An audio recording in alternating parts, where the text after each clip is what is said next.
So let us now discuss different types of shock.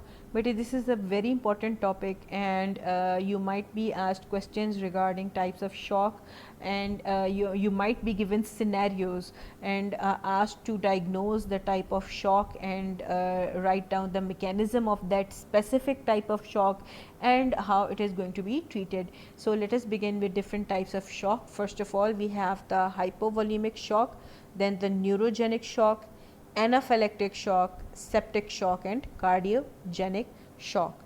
So let us discuss all of these in detail one by one. First of all, we are going to discuss the hypovolemic shock. As the name indicates, there is reduced volume of blood, hypovolemia, and this results in inadequacy of circulation. So what can be the probable causes of hypovolemic shock? The biggest cause of hypovolemic shock is hemorrhage. Whenever there is hemorrhage or blood loss, this is going to result in hypovolemia or hypovolemic shock or hemorrhage shock. अच्छा बेटे, अगर आपको scenario आए blood loss का, like in an accident और something, then you are going to mention haemorrhagic shock.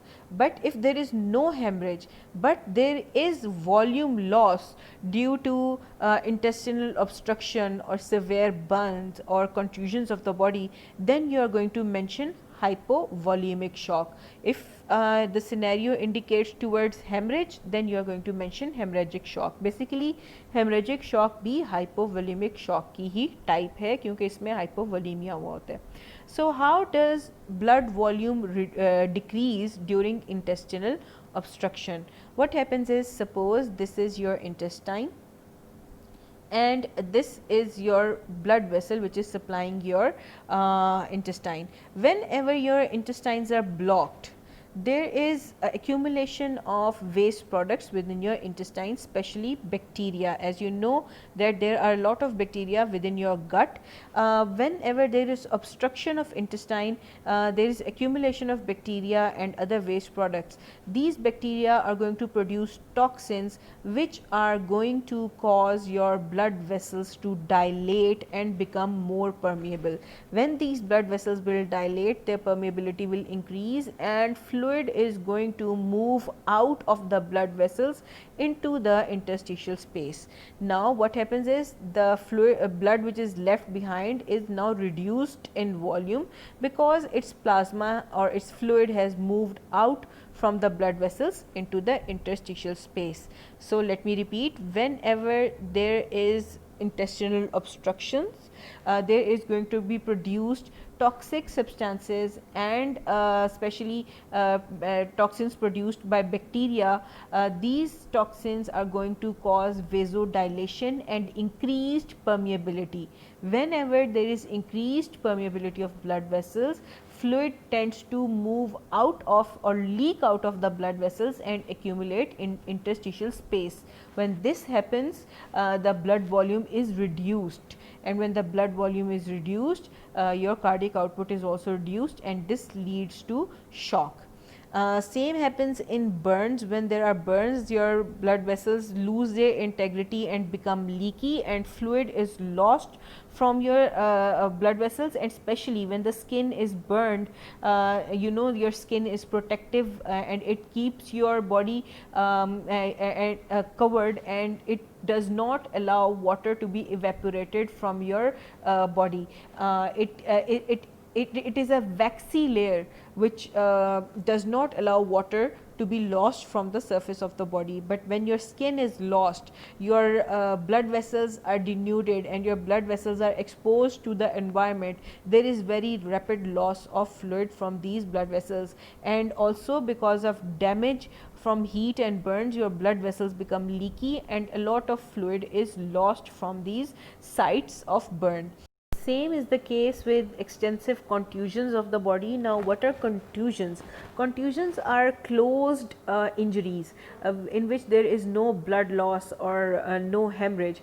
This happens when you bump your into something, or whenever there is deep tissue injury but there is no bleeding. So when there are extensive contusions in the body, what happens is there is deep tissue damage despite there being no hemorrhage. So, these damaged tissues excrete such substances which cause vasodilation of the blood vessels around them, and these blood vessels become very leaky, and a lot of fluid is leaked out of these blood vessels into the interstitial space and causes swelling, and this reduced blood volume can lead to hypovolemic shock if the contusions are very extensive, such as in accidents and in other crush injuries, etc., where there is no blood loss.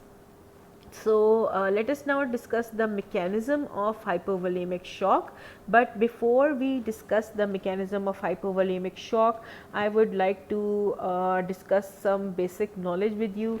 You must remember what is cardiac output. Cardiac output is the amount of blood which is pumped by the heart per minute. And what is venous return? Basically, venous return is the amount of blood which returns to the heart per minute. Okay, so cardiac output is the amount of blood which is being pumped by the heart, and venous return is the amount of blood which is returning back to the heart. And you have to remember that venous return is directly proportional to and almost equal to the cardiac output. So, they have a direct relationship, and venous return is almost cardiac output is almost equal to venous return. So, from the previous lecture you might remember that the biggest determinant of venous return is the mean systemic filling pressure. Now, what is the mean systemic filling pressure? So, if you experimentally stop the heart and you allow all of your blood to equally distribute among the circulatory tree, and then at any point you see the pressure which is being exerted by the blood on the vessel walls, this pressure is known as mean systemic filling pressure. It is around 7 millimeter mercury, and this is the force with which the blood moves towards the heart. So, mean systemic filling pressure is the biggest determinant of venous return. Mean systemic filling pressure depends upon two things: the vasomotor tone, which is the condition of the blood vessels. If they are constricted, the mean systemic filling pressure is going to be high and venous return is going to be high.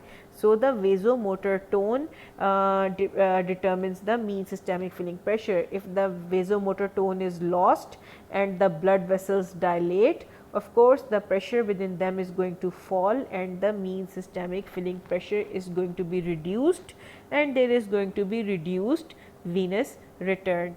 The second important determinant of mean systemic filling pressure is blood volume. If the volume of blood is high, the mean systemic filling pressure is going to be high, but if the blood volume is reduced, the mean systemic filling pressure is going to be reduced and the venous return is going to be reduced.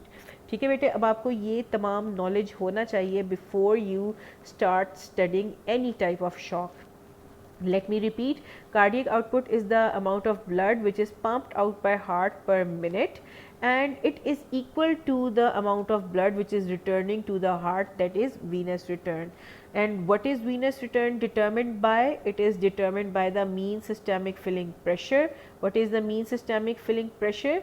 It is the pressure exerted by the blood on the vessel walls when the heart is allowed to stop and the blood is allowed to be equally distributed in the circulatory tree, and this mean systemic filling pressure determines the amount of venous return.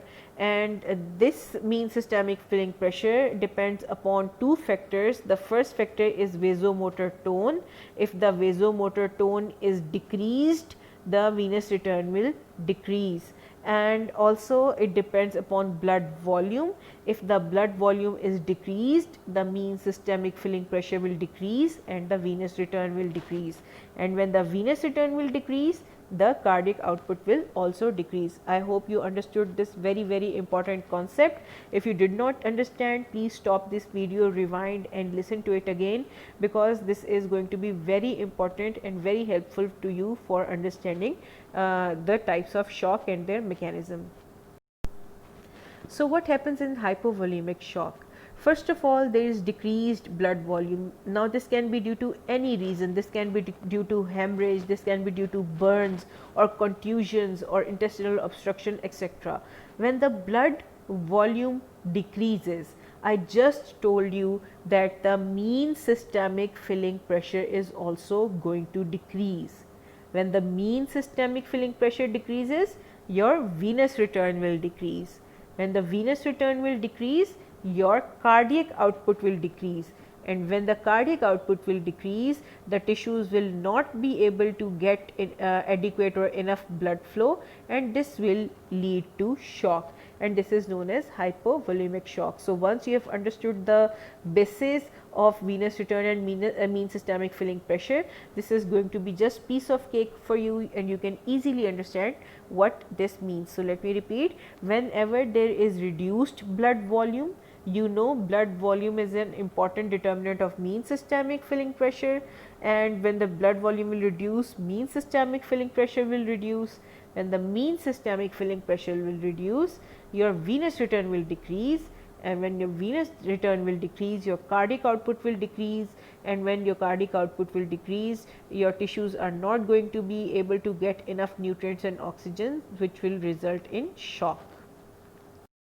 Now let us discuss कि hypovolemic shock में से question किस तरह आ सकता है. You could be asked to diagnose a case of a person who has 60% burns on his body and is brought to the medical emergency, or there is a child who has been experiencing intestinal obstruction for the last 2 days and is brought to the medical emergency, or any person who was brought to hospital after a road traffic accident and who has been bleeding on the road for the last 10 to 20 or 30 minutes, and all of these patients are going to have reduced arterial pressure, and they are going to be pale looking, and they are going to be having a cold clammy touch to their skin, यानी क्योंकि skin sweaty होगी, cold होगी, और क्योंकि perfusion नहीं हो रही होगी skin के अंदर, पूरी cardiac output जब reduced है तो blood supply reduce हुई होगी skin की, and the extremities would be cold, and you will be asked to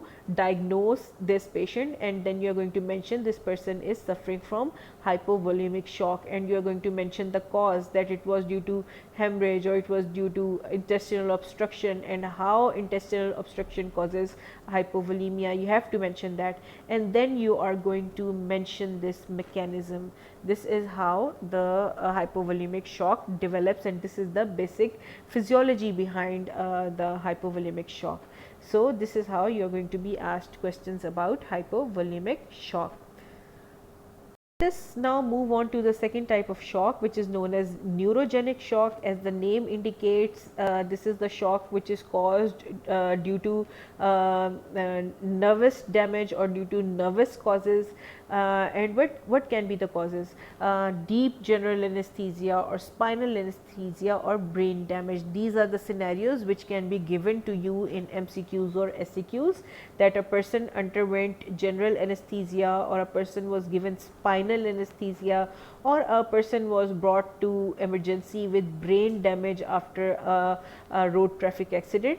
So all of these patients will be showing the typical features of shock, like pallor of skin and cold extremities, and decreased arterial pressure, and all of this is going to indicate that they are in shock. And what is the reason for neurogenic shock? As I already told you that your vasomotor tone is controlled by your vasomotor center, which is present in your brain stem, and this vasomotor tone is very important to maintain your normal circulatory function. As I mentioned before, that this vasomotor tone will determine your mean systemic filling pressure, which determines your venous return. So whenever general anesthesia is given, or spinal anesthesia is given, or there is brain damage or damage to the vasomotor center, the vasomotor center will not be able to carry out its normal function and keep your arteries constricted and your blood vessels constricted and maintain their vasomotor tone. When this vasomotor tone is going to be lost, there is going to be vasodilation all over the body, and this is going to reduce the mean systemic filling pressure. So let us now discuss the neurogenic shock step by step.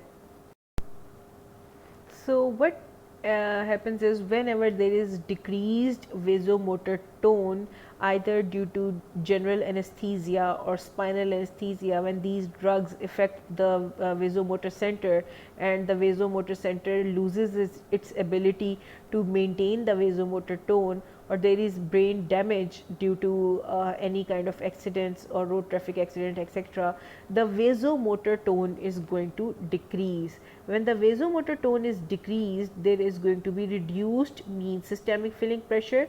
As I told you, mean systemic filling pressure depends upon vasomotor tone and blood volume. So when the mean systemic filling pressure is going to reduce, the venous return is going to reduce. When the venous return is reduced, the cardiac output is decreased, and when the cardiac output is decreased, the body is going to experience shock. So this is very simple. You have to remember that if either blood volume is reduced or vasomotor tone is reduced, it is going to reduce the mean systemic filling pressure, which is going to reduce the venous return, which is going to reduce the cardiac output, which is going to result in shock. So ये steps बेटे आपको common मिलेंगे different types of shock में, and you have to remember how this mechanism takes place. And let us now move on to the third type of shock, which is known as anaphylactic shock or histamine shock. It is due to allergic reactions. Very severe allergic reactions can lead to shock. Now what happens is whenever there is an antigen antibody reaction, it causes the release of histamine and slow reacting substances of anaphylaxis. आपको ये बात पता होनी चाहिए कि your mast cells and your basophil cells have an antibody on their surface, the IgE type of antibody, and these basophils and mast cells are full of histamine and slow reacting substance of anaphylaxis and other chemicals which are mediators of inflammation in allergy. So whenever an allergen, for example a pollen, enters your body and attaches to the antibody on the surface of mast cells, there is degranulation of mast cells. These mast cells and basophils burst and let out histamine and slow reacting substances of anaphylaxis, etc. So what do these substances like histamine and slow reacting substance of anaphylaxis do? They cause vasodilation and increased permeability of the capillaries. ठीक है, ये histamine जो है, it is going to act on the blood vessels and it is going to cause vasodilation of the arteries, and when the vessels will dilate, the pores between them will open up and there is going to be increased permeability of the capillaries and the fluid is going to leak out of these vessels. So what is going to happen? Due to vasodilation, there is going to be reduced vasomotor tone, and due to increased permeability, the blood volume is going to reduce, and both of these factors are going to reduce the mean systemic filling pressure. When the mean systemic filling pressure is reduced, the venous return will be reduced, and when the venous return is reduced, cardiac output is going to be reduced, and reduced cardiac output is going to result in shock. So let me repeat again, whenever there is an allergic reaction in your body, a lot of histamine is released. This histamine is going to cause vasodilation and increased permeability of your blood vessels. जब vasodilation होगी तो जाहिर है आपकी vasomotor tone कम हो जाएगी, और जब परमिएबिलिटी इंक्रीज होगी तो फ्लूइड लीक आउट करेगा from the capillaries into the interstitial space, और पीछे जो ब्लड वॉल्यूम रह जाएगा वो कम हो जाएगा. So reduced blood volume together with reduced vasomotor tone due to vasodilation are going to decrease your mean systemic filling pressure as we discussed before. और उसके आगे वही cascade of events चलेगा जो हम पहले भी discuss कर चुके हैं कि mean systemic filling pressure will reduce your venous return, which will reduce your cardiac output, which will result in shock. सो इसमें सिनेरियो किस तरह आ सकता है? किसी भी ड्रग का रिएक्शन आ सकता है कि child was brought to the emergency after history of taking penicillin और any other drug, and after that the child collapsed and उसका मीन आर्टियल प्रेशर रिड्यूस हो गया. The child was pale looking and the skin was cold and clammy and sweaty to touch, and what is the diagnosis? So you can write the diagnosis anaphylactic shock, and this is how it was developed. Then let us move on to the fourth type of shock, which is known as septic shock. This happens when there is sepsis in the body. What is sepsis? Sepsis is the dissemination of bacterial infection. Dissemination का क्या मतलब होता है कि infection पहले एक जगह थी और वहाँ से वो डिसएमिनेट हो गई और फैल गई through out the body. This is when ever bacteria or toxins gain access to your blood flow or to your bloodstream, and when once they enter your blood, they are going to be disseminated all over the body. So this is one of the most common causes of death, shock related causes of death, and septic shock along with cardiogenic shock. Cardiogenic shock हम आगे पढ़ेंगे. These two are most common causes of death because of shock: septic shock and cardiogenic shock. So what happens is, whenever there is disseminated bacterial infection, and this bacterial infection gains access to your, these bacteria and the toxins gain access to your blood, and through blood they are dispersed all over your body, this may lead to shock. Now what can be the causes? Peritonitis. What is peritonitis? Are you aware of the term peritoneum? It is a covering within your abdominal cavities and your pelvic cavities, which cover most of your organs, and this is peritoneum is a protective layer. So whenever there is any infection within your peritoneum, it causes the inflammation of peritoneum. This is known as peritonitis. Any other infection due to streptococci or staphylococci, for example, any infection of the skin or any other respiratory tract infection, if these bacteria and their toxins gain access to your blood, they can cause disseminated infection. Then there can be generalized gangrenous infections. Gangrene क्या होता है कि जब किसी tissue को enough blood supply नहीं मिलती, the tissue starts to die, and this is known as gangrene. And from this gangrenous infection, the bacteria or the toxins can spread to peripheral tissues through blood. Same can happen in kidney or urinary tract infection. So bacteria from anywhere in the body can disperse to different parts of the body and cause septic shock. So you must remember, if you are being asked to diagnose septic shock, you might be given some of these examples, any one of these examples.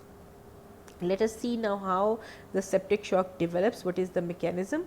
First of all, there are present bacteria within your body at any location within your skin, your GIT, your respiratory tract, and these bacteria are going to produce toxins which are known as endotoxins.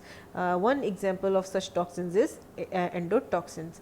These are the most common types of toxins which cause septic shock. What do these endotoxins do? They cause inflammation of the tissues and the blood vessels, and they cause vasodilation and increased permeability. And like we discussed before in the anaphylactic shock, whenever there is vasodilation and increased permeability, this is going to result in reduced mean systemic filling pressure.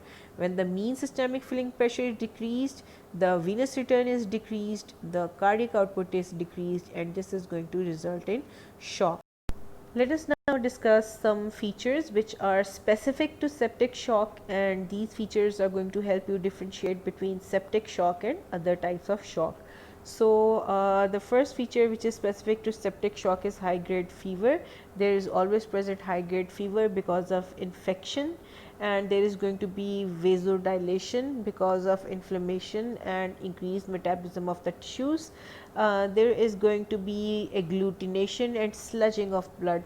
As I told you before, that when the tissues are damaged and there is reduced blood flow, there is going to be a secretion of acidic enzymes and acidic contents into the blood, which is going to cause the blood to agglutinate and block blood vessels. And another specific feature of the septic shock is disseminated intravascular coagulation. As you already studied in the unit of blood, DIC is a feature of sepsis. Whenever there is sepsis in the body, microclots are going to form all over the body in blood vessels and cause micro blockages. So these are the features of septic shock. There are some differences in patients with septic shock and other types of shock. The patient who is suffering from septic shock will appear red as compared, red and hot as compared to patients which are suffering from some any other type of shock. Why? Because the patient is going to be suffering from fever and vasodilation or inflammation all over the body. So this patient is going to be warm or hot to touch, and his skin would be red or it would be blushed because of inflammation and vasodilation. While the patients who are suffering from other types of shock always look pale and have cold and clammy skin because of inadequate blood supply to skin and limbs. The warm peripheries of the patient suffering from septic shock is due to vasodilation all over the body, while other types of shock the patients have cold and clammy skin because of inadequate circulation. So let us move on to the fifth type of shock, which is known as cardiogenic shock. This is one of the most common types of shock which leads to death, and it is due to myocardial infarctions, or it can be due to arrhythmias or cardiac tamponade. Now, what is myocardial infarction? Whenever there is reduced blood supply to the tissues of the heart, these tissues can experience damage or even death, and this is known as myocardial infarction. Or whenever there are severe arrhythmias, disturbed rhythm of the heart, it can be atrial fibrillation or atrial flutters, which can cause to form clots and cause cardiogenic shock. It can also be due to cardiac tamponade. Now, what is cardiac tamponade? As you know, that heart is covered by a covering which is known as pericardium.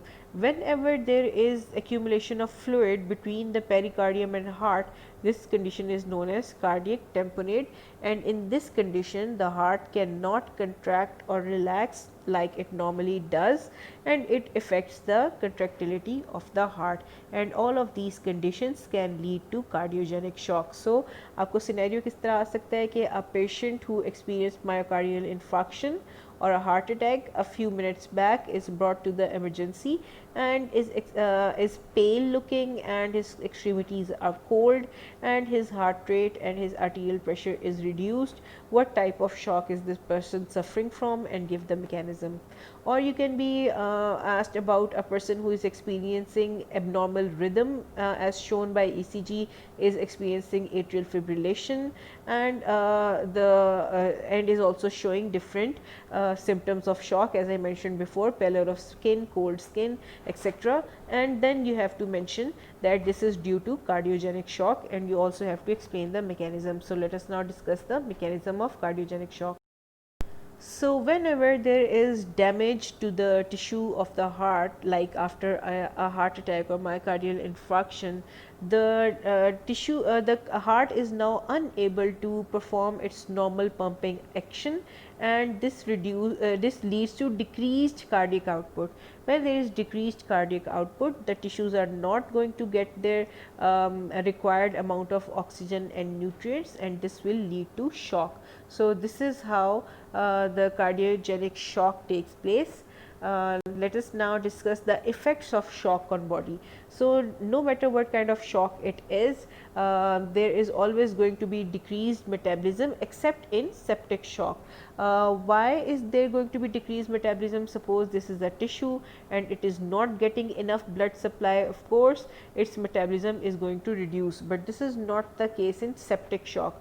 What happens in septic shock is, when there is sepsis and there are bacteria and toxins present in your blood, they enter your tissue, and it is the specific characteristic of toxins and bacteria that they can increase the metabolism of the tissues by increasing the temperature. So in septic shock there is increased metabolism of the tissues. That is why a lot of heat is being produced in the form of fever or high grade fever, while in other types of shock the metabolism is reduced because of reduced blood supply. Then there is a second effect of shock, which is weakness, which can be seen in all patients of shock. The patient is very weak, sometimes they are even unconscious when they are brought to medical emergency. There is decreased body temperature because of reduced perfusion or blood supply to the peripheries of the body, of course except in septic shock. In septic shock, the body temperature is raised.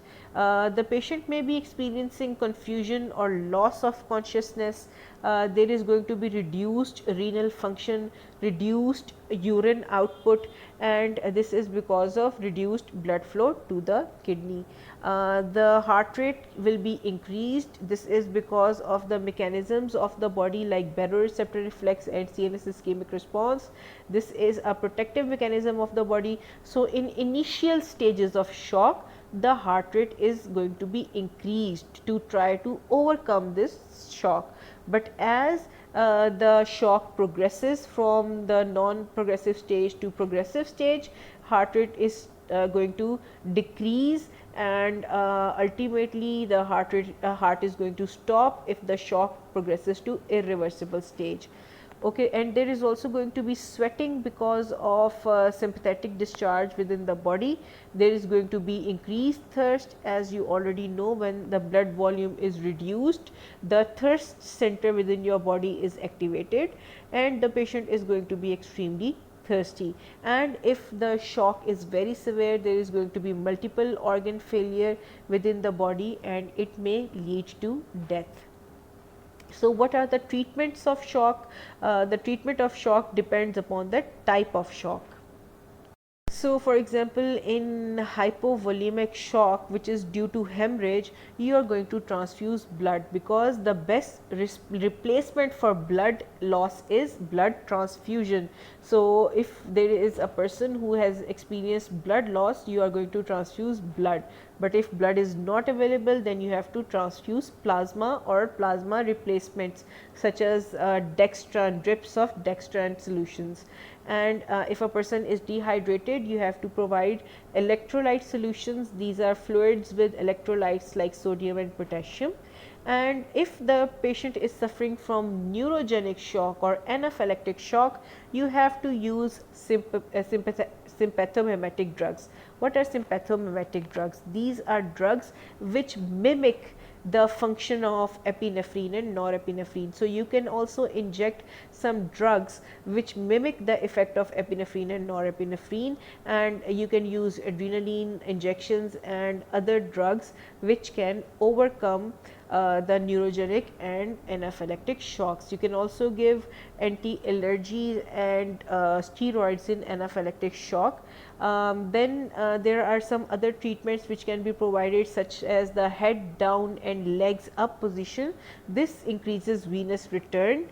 You can also give oxygen therapy, so that tissues are not deprived of oxygen. And as I mentioned before, you can give steroid injections which can strengthen the heart and stabilize the lysosomes, so that lysosomes do not become leaky, and they can also maintain the glucose metabolism, so that energy can be provided to the cells and the tissues. Finally, the last topic we are going to discuss is circulatory arrest. This is the condition in which there is complete stoppage of blood flow. In shock there was reduced blood flow, but in circulatory arrest there is complete stoppage of blood flow. No blood is flowing, and this is indicative of death. Circulatory arrest is the condition which is very close to death, and this occurs when there is cardiac arrest. When the heart stops pumping, the circulation is also going to stop, and it is also seen in ventricular fibrillation. As you have already studied in cardiac arrhythmias, ventricular fibrillation is a very serious disease in which the ventricle is not able to pump, and if the ventricular fibrillation is not reverted immediately, it will lead to cardiac arrest and may result in death. So, this is these two conditions which are concerned with heart and cardiac activity may lead to circulatory arrest. and if the anesthesia which is being given to a patient during surgery is not properly regulated, and the quantity of anesthetic is very high, and the oxygen being given to the patient is not up to normal requirements of the body, this may lead to brain damage or cardiac damage, and this will also lead to circulatory arrest. So, cardiac arrest, ventricular fibrillation and anesthesia overdose can lead to circulatory effects. Whenever there is circulatory arrest, it can cause the heart to deteriorate, it can cause ventricles to fibrillate, it can cause respiratory depression, the lungs can be damaged, and this may lead to improper exchange of gases between the lungs and the blood, and it may lead to permanent brain damage and because of prolonged cerebral hypoxia. So, if these conditions are not immediately reverted, like cardiac arrest, ventricular fibrillation and anesthetic overdose, the circulatory arrest is going to prolong and ultimately lead to damages which are irreparable, like brain damage and lung damage, and it may lead to death.